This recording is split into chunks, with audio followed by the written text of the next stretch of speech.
Hi everyone welcome to my kitchen again. आज मु जो रेसिपी शेयर करुँची आपण माने समस्त भल भाव में देखिले जानीपे सजना छुई बड़ी आलू बैगण तरकारी जोटा कि आम ओडिया मानकर बहुत प्रिय।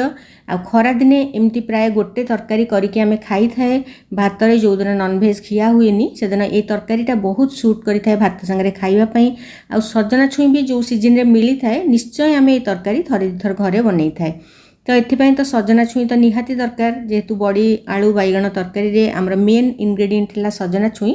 तेणु सजना छुई बाछापी भी तार केतेटा थाए आम देखिकी जापर कौ सजना छुई भल लगे टे मोटा होते भी जदि पतला सजना छुई एत भल लगे टे मोटा छुई देखिकी आपण मैंने जदि मार्केट रू नौथे आणवे यहीटा अवश्य मोर घरे होता। तेणु भल छुई यहाँ छुईर ऊपर पोर्सन आपण मैंने काटिदेवे पूरा काटिदेला देखु आ सांगे आड करने आप खाली आलू रे भी यहाँ करेंगे बा जो मैंने आलू खाऊ थे खाली बैगण रे करेंगे।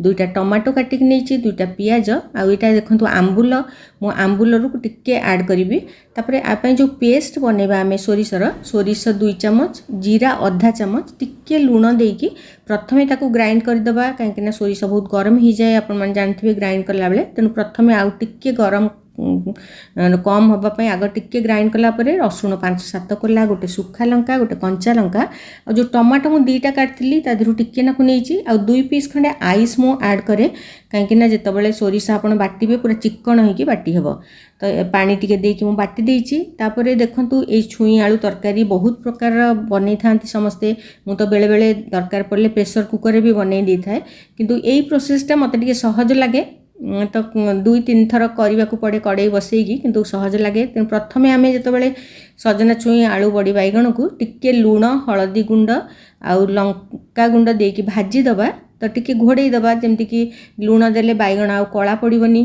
तेणु एमती करके आम टिके प्रथमे घोड़े की भाजी दबा प्राय 5-7 मिनिट टिके भाजी हो गला परे ताकू आमे काढ़ीदबा। तापरे आमे अलगा गोटे कड़ई रे तार सोरिष मसला जो बाटिकी रखी ताकू प्रिपेयर करथिबे करिकी झोलटा सेतरे पकेबा।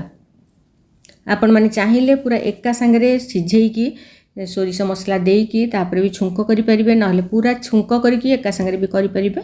समस्तंकर रोषे करवा स्टाइल टी अलग थाए मु एमती करे पूरा गरम पानी मु नहीं जेतिकी झोल रखिए से अनुसार पानी देवे तापर पानी रे पुणी आउ टिके लुण हलदी लंका गुंड देला परे पानी भल भाव फुटी जाइथिबो। मु सबुबेले तरकारी गरम पानी एइथपई ऐड करे जे बहुत जल्दी मोर तरकारी फुटिबो। देखो सांगे सांगे तरकारी फुटी आसे कहीं टिके भाजी भी होगी गरम थिला परिबा।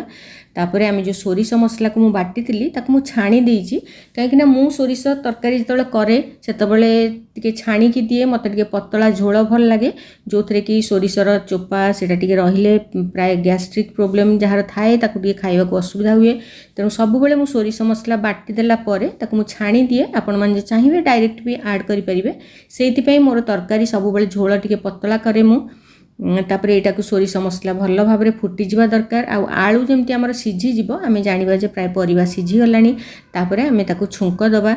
एबे देखंतु मोर परिवा सीझी जाइए पूरा मु चेक करूली। तापर आउ गोटे कड़ई बसईकी मु 2-3 चामच नहीं सोरिष तेल तापर जो बड़ी नहीं यही बड़ीटा आप ऐड करेंगे जोटा कि आम सागरे पकाए आउ जो अलग बड़ी विभिन्न प्रकार बड़ी मिले मंजी बड़ी ये सब एत भल लगे ये केवल ये जो सादा बिरी बड़ीटा सेटा भल लगे ताकू मु भाजी देला परे जो टिके तेल थिला सेतरे फुटण आउ गोटे पियाज जो काटिकी रखी बड़ पियाज सेटा को छोट छोट खंड करके ताकू ऐड करछि। मत तेल कम लगिला मु आउ टिके पछरे आउ तो सोरिष तेल देई हबनी टिके ऑलिव ऑयल मु ऐड करछि किंतु एई तरकारीटा सोरिष तेल रे ही बेसी भल लगे। पियाज टिके भाजी गला परे जो टमाटो बड़का टमाटो थिला टिके तो मु बाटी देइथिली बाकी जो टमाटोटा थिला सेटा को ऐड करिबा।